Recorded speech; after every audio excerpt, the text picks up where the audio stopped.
O deus do sol, o deus da chuva, o deus da floresta e o deus da terra. Esses são os 4 deuses mencionados no arco de Skypiea e que agora foram novamente mencionados numa das páginas mais marcantes de toda a história de One Piece. Uma página que narra a história de todo o século perdido, onde vemos a grande guerra entre o deus do sol Nika e seus aliados contra o atual rei do mundo, Imo. Novamente, Skypiea se mostra o arco mais importante da série, evidenciando o que viria a ser revelado quase 1000 capítulos depois.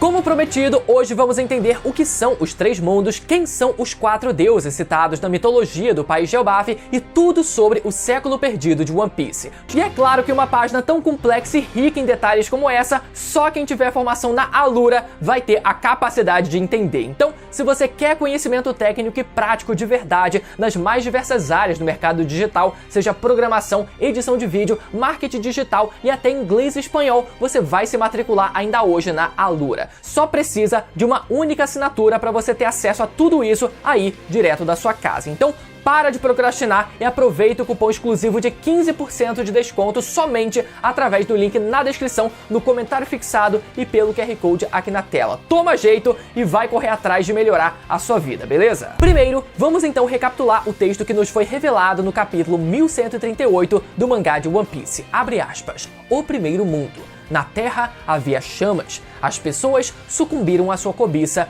tocando o sol proibido. Os escravos rezaram e o deus do sol apareceu. O deus da terra se enfureceu e, junto da serpente de chamas ardentes, envolveu o mundo em morte e escuridão. Eles jamais se encontrarão.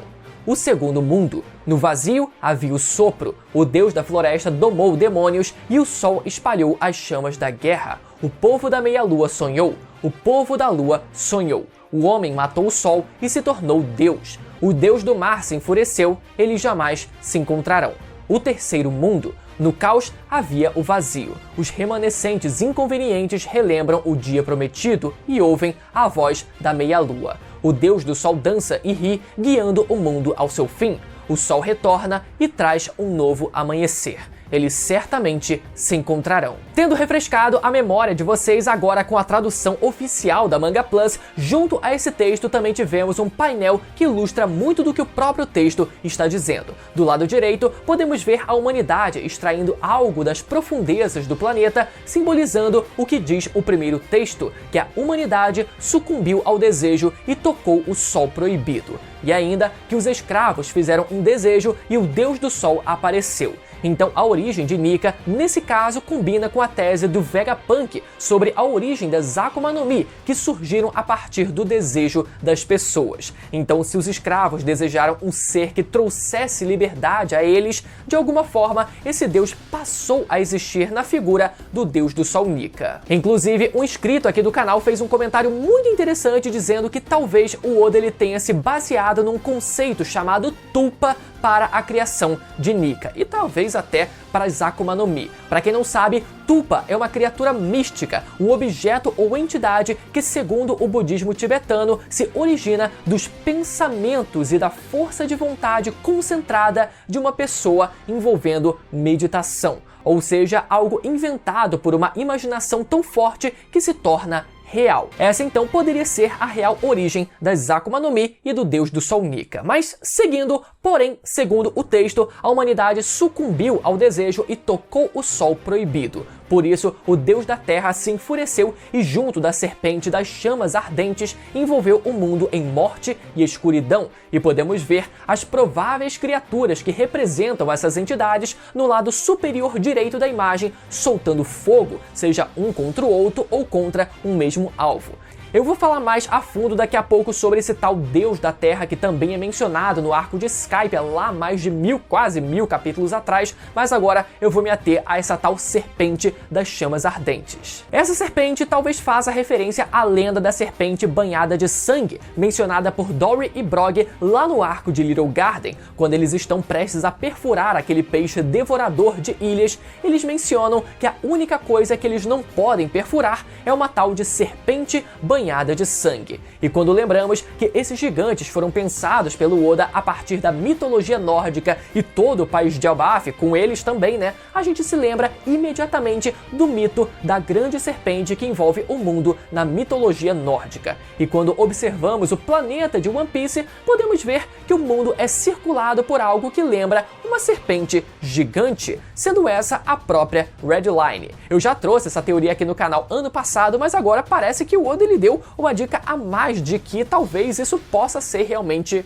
real, né? Realmente real. No caso, a Red Line ter sido construída dos restos de uma literal serpente vermelha que circundou o mundo inteiro, fazendo jus à lenda da serpente banhada de sangue citada pelos gigantes de Elbaf. Porém, também existe uma outra teoria que sugere que a verdadeira identidade dessa tal serpente das chamas ardentes citada nos textos de Elbaf não faça referência à mitologia nórdica, mas faça uma referência aos poderes do próprio Dragon, sim, o pai do protagonista. Isso porque, quando observamos a aparência da serpente na imagem, podemos ver diversas marcas de X ao longo do seu corpo que lembram muito as marcas presentes no rosto do Dragon. E um outro detalhe que pode ajudar a justificar essa relação é a alcunha do próprio Dragon. Numa tradução oficial do anime de One Piece, Dragon teve a sua alcunha traduzida como Serpente Insurgente, ou a gente pode dizer Serpente Rebelde, né? Insurgente sendo a mesma coisa que rebelde.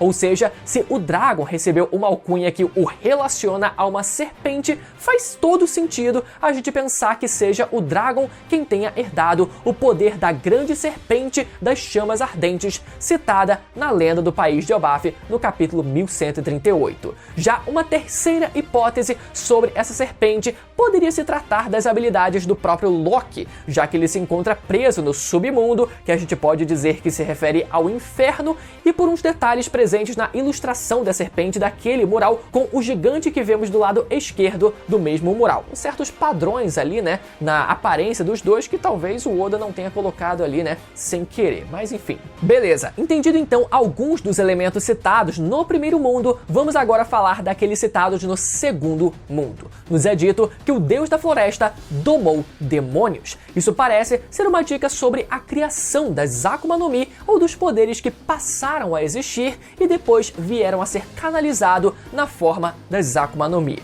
Assim como Nika parece ter surgido a partir da vontade, da reza, do desejo das pessoas e dos escravos, o mesmo também deve valer para todas as Akuma no Mi que conhecemos hoje. Então, os demônios citados nessa parte do texto devem se referir aos usuários de Akuma no Mi se espalhando ao redor do mundo. Agora, o mais curioso dessa parte é sobre esse tal Deus da Floresta. Quando a gente lembra que as Akuma no Mi são como frutos, faz sentido que elas tenham se originado a partir de uma árvore, e essa árvore tenha alguma relação com o Deus da Floresta citado nesse texto. Então, o que eu acredito é o seguinte: a força de vontade coletiva fez com que os poderes das Akuma no Mi passassem a existir, claro, né, com alguma explicação mais específica que o Oda certamente precisa dar pra gente, e após isso, esses poderes foram canalizados em formas de frutas, que surgiram, talvez, inicialmente numa árvore, podendo essa muito bem ser a gigantesca árvore que vemos destacada logo no centro desse mural, a árvore das Akuma no Mi. E claro, uma vez que essas frutas começaram a ser consumidas pelas pessoas, a gente sabe que uma vez que elas morrem,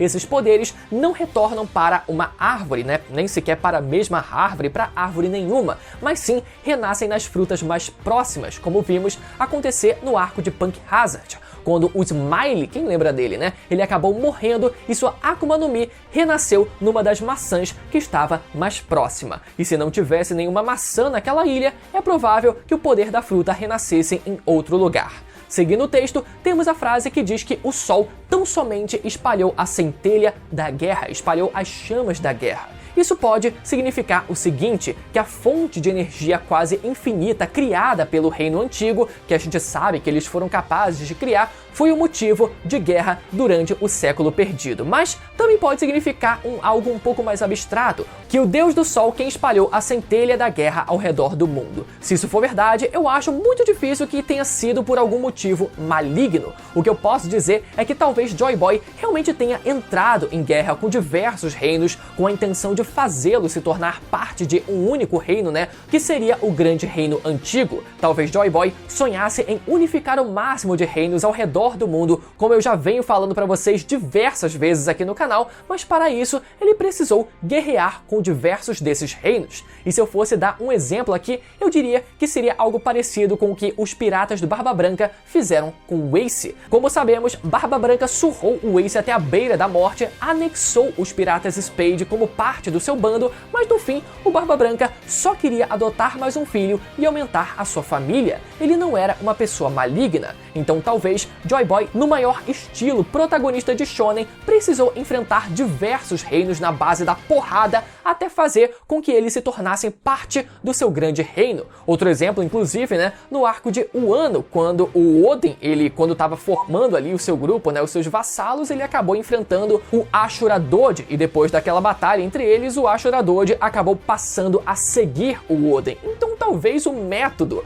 de Joy Boy fosse basicamente esse. Mas claro, né, isso tudo eu tô divagando aqui, poderia ser apenas a primeira interpretação envolvendo o Sol, no caso a fonte de energia do Reino Antigo, sendo o motivo que espalhou a centelha da guerra pelo mundo, né? Ou seja, basicamente uma busca por recurso infinito. Já quando vemos o restante dessa parte do texto, temos, abre aspas, o povo da meia-lua sonhou. O povo da lua sonhou. O homem matou o sol e se tornou Deus. O Deus do mar se enfureceu e eles jamais se encontrarão novamente. Bom, o povo da meia-lua aqui se refere, obviamente, aos D, já que a letra D tem o formato de uma meia-lua, né? Então tá praticamente dado aqui. Já o povo da lua se refere provavelmente às 3 raças aladas que vieram da lua e que, inclusive, né, parecem ter uma relação muito próxima com Nika, já que quando observamos a silhueta de Nika, podemos ver como ele parece se vestir exatamente como um Chandoriano, que pertence a uma das 3 raças aladas que vieram da lua. Já quanto à humanidade ter matado o Sol e se tornado Deus, é exatamente o que vemos no lado esquerdo inteiro da imagem. Imo ao lado da aliança dos 20 reinos da humanidade contra o Deus do Sol e seus aliados, culminando na morte do Deus do Sol e na ascensão da humanidade como os novos deuses desse mundo, os Tenryubitos. Já quanto ao Deus do Mar ter se enfurecido, talvez essa seja justamente a princesa sereia da época, Poseidon, com a habilidade de controlar todas as criaturas do oceano. Se ela era uma aliada de Joy Boy / Nika, após a sua morte, faz sentido imaginar que ela tenha se enfurecido e saído do controle, como citado no texto. Agora, falando sobre a terceira parte do texto, começamos com, abre aspas, os remanescentes inconvenientes relembram o dia prometido e ouvem a voz da meia-lua. Fecha aspas. Galera, isso pode muito bem se tratar dos antigos aliados de Joy Boy esperando a sua volta ao longo dos séculos. Continuando, abre aspas, o Deus do Sol dança e ri, guiando o mundo ao seu fim. O Sol retorna e traz um novo amanhecer.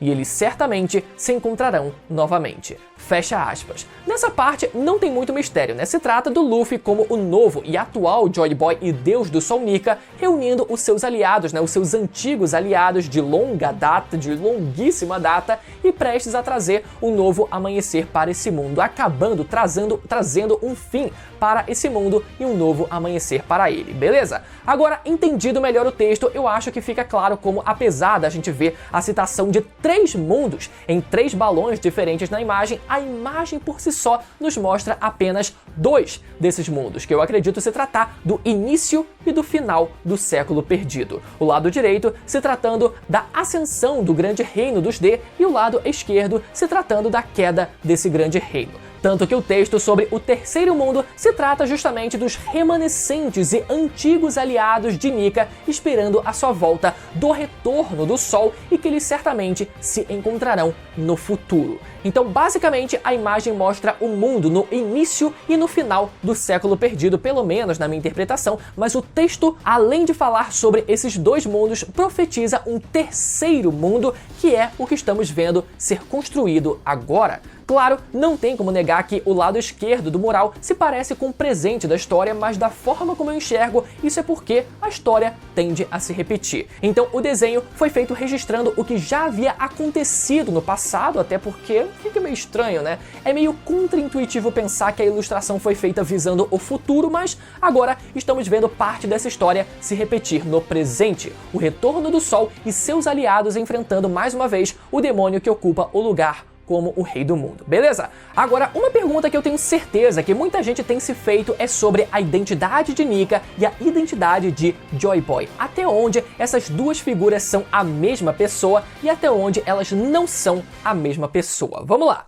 A meu ver, Nika surgiu primeiro como uma entidade divina a partir do desejo dos escravos do primeiro mundo, assim como dito no texto que os escravos, rezaram e o Deus do Sol apareceu, mas em dado momento esse Deus desapareceu. Tudo isso, ao meu ver, no início ou até antes do século perdido. Anos mais tarde, talvez já no início do século perdido, Joy Boy nasceu como um garoto normal de verdade. Especula-se inclusive que o seu verdadeiro nome fosse Binksu, assim como a música Sake de Binksu, mas o seu apelido acabou se tornando Joy Boy por ele ser, obviamente, um garoto alegre, assim como diz a tradução, Eventualmente, Joy Boy comeu a fruta da borracha e, ao despertá-la, trouxe de volta também a essência do Deus do Sol Nika. Durante essa época, os poderes de Nika e de todo o resto, já teriam sido canalizados na forma das Akuma no Mi, justificando a frase sobre o Deus da Floresta ter domado demônios, ou que é citado no Segundo Mundo, ou seja, criado frutas do diabo,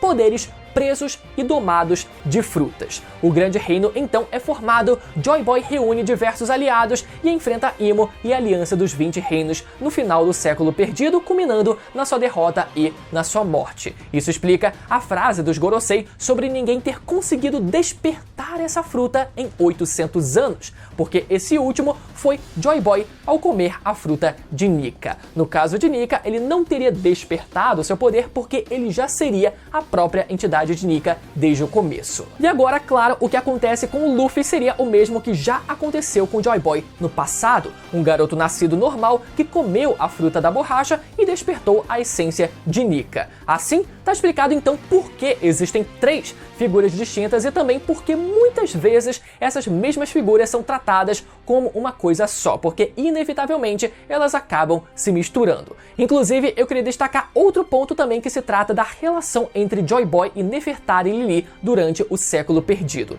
A minha ideia é que Nefertari Lili era a mulher que aparece com uma coroa gigante no lado direito do mural, sendo ela a rainha de Alabasta durante aquele período. Já Joy Boy não seria alguém nascido na realeza, mas alguém que pode muito bem ter nascido como um garoto da plebe, um garoto normal, mas conseguiu cativar o interesse de Lili e os dois acabaram eventualmente se apaixonando. Como sabemos, um dos 20 reis dos reinos aliados se chamava Imo Nerona, que queria se casar com Nefertari Lili. Então eu realmente acredito que aquela fanart de Imo vendo Joy Boy e Lili se pegando pode ser parcialmente verdade mesmo. E que a obsessão do maluco era tanta que isso acabou levando ele a querer possuir literalmente o corpo de Nefertari Lili através dos poderes da Ope Ope no Mi. Agora, sério galera, talvez Joy Boy pudesse ter se tornado o rei de Alabasta, se tivesse se casado com Lili, mas o seu sonho talvez fosse criar o seu próprio reino,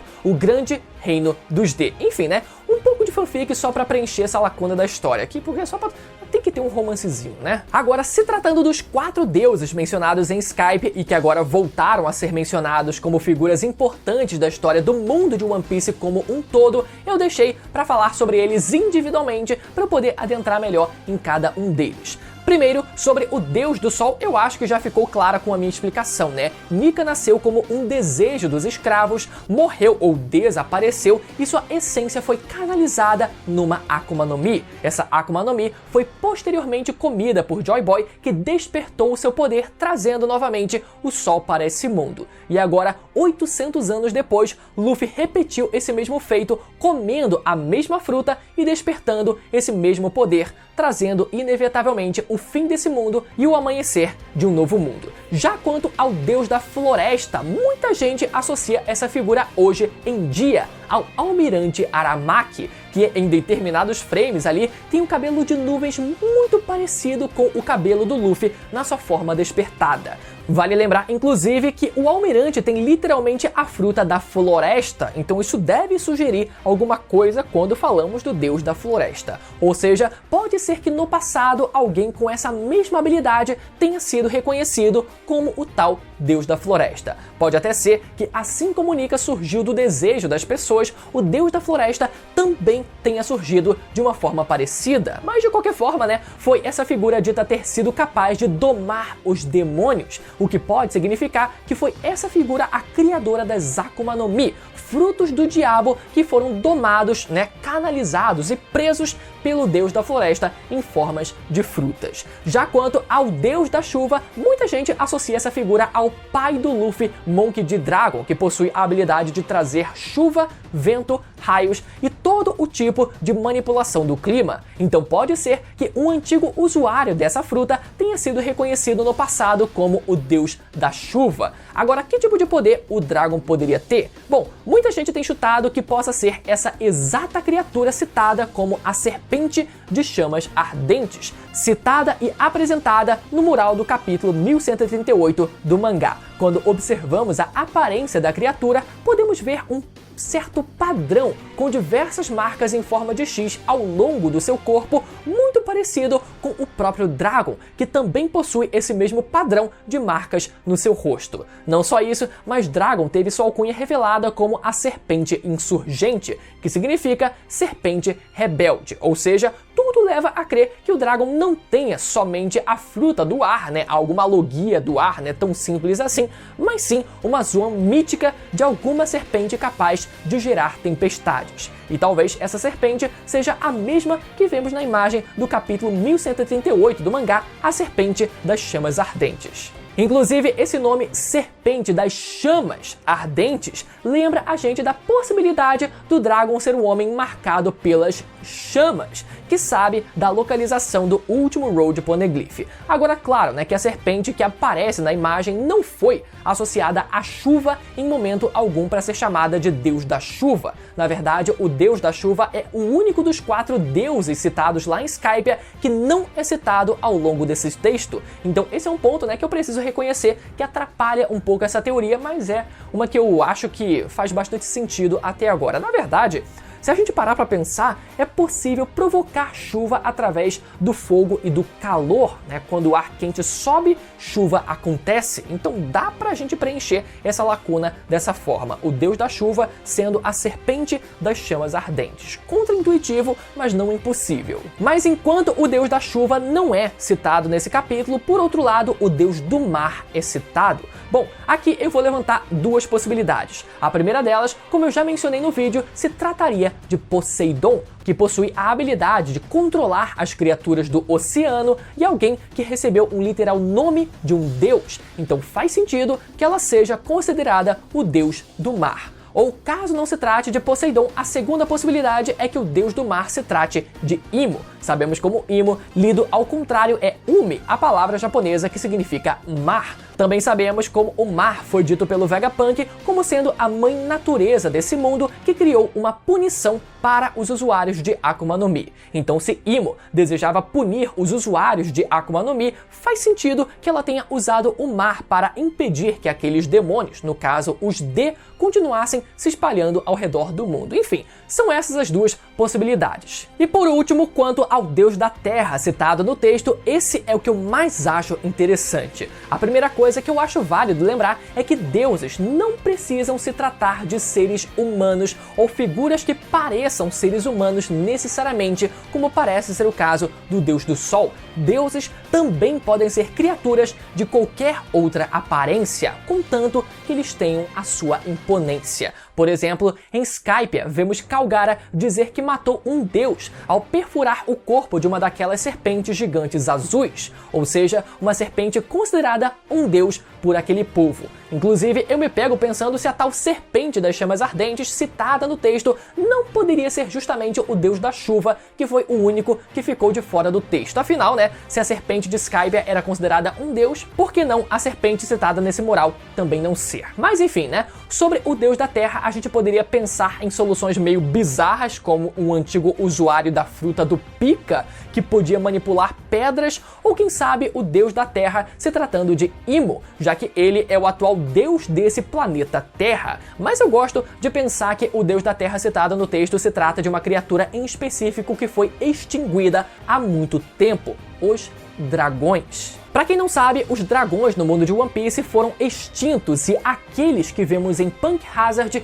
foram criados artificialmente. Isso foi citado no próprio mangá. Outro detalhe curioso que sustenta essa ideia é como os humanos que se tornaram os novos deuses do mundo foram nomeados como dragões celestiais. Vocês já pararam pra pensar o motivo disso? Então talvez o motivo para isso tenha sido por eles terem ocupado o lugar dos antigos deuses desse planeta, dessa terra, que seriam os dragões originais. E quem sabe o maior desses dragões seja justamente aquele que vemos no mural do 1138. No texto, nos é dito que o deus da terra, junto da serpente das chamas, trouxe destruição para o mundo, e na imagem podemos ver o que parece ser um dragão e uma serpente soltando fogo um contra o outro ou contra um mesmo alvo em comum. Vale lembrar ainda que dragões são vistos como deuses na mitologia chinesa e japonesa, então não seria estranho ver um dragão sendo visto como um deus no mundo de One Piece, no caso, o deus dessa terra. E indo ainda mais além, eu não duvido que tenha sido esse mesmo dragão que vemos nesse mural, aquele derrotado por Ryuma, que ficou conhecido nada menos do que como o deus da espada. Olha só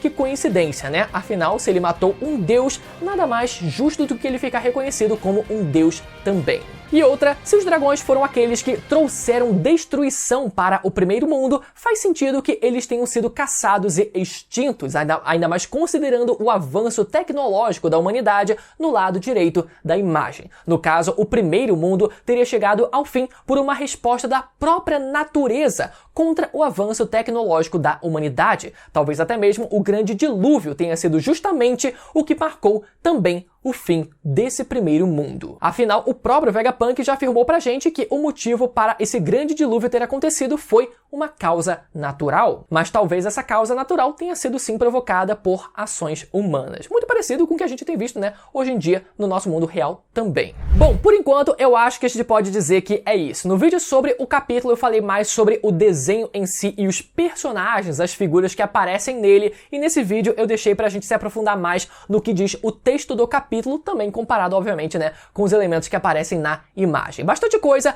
mas se você ficou até o final e gostou do vídeo, lembra de deixar o seu like, conferir a sua inscrição no canal com o sininho ativado e o seu feedback sobre as teorias que eu trouxe aqui nesse vídeo aí nos comentários. E agora, se você perdeu o meu último vídeo falando sobre o capítulo, é só clicar no vídeo que vai aparecer agora na tela para você ir lá assistir, beleza? Até a próxima, tchau!